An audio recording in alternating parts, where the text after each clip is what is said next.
Ah, the mighty Belfast. When I go on board Belfast now, I still can't resist saluting the quarterdeck as I go on board.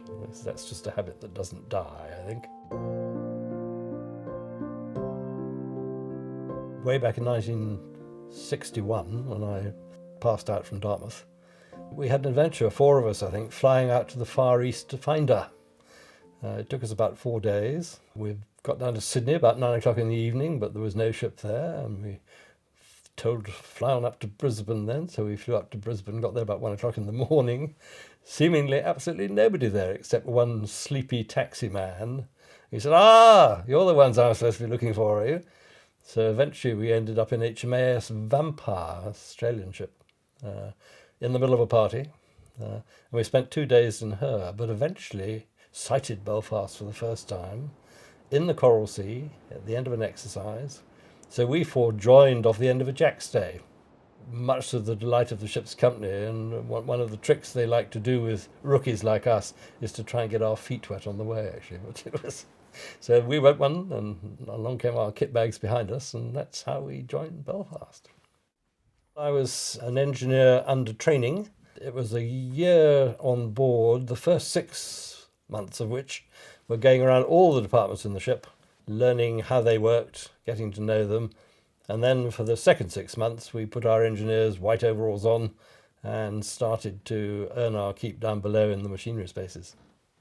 She was a comfortable ship to live in, Belfast on the whole. She'd had a major refit not all that many years before, and so the day of the hammock was gone.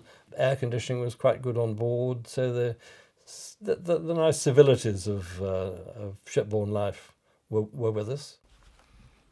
It's a nice one at Belfast in Sydney as well.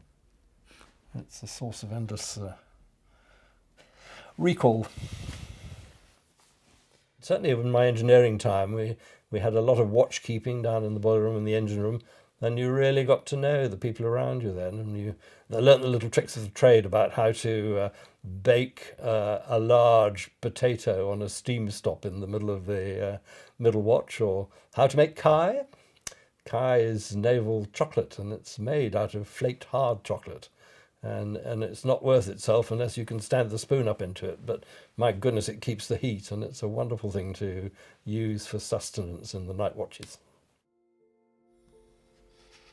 It was a good read. When I go back on board the ship, I get a tingle, which takes me back 50 odd years.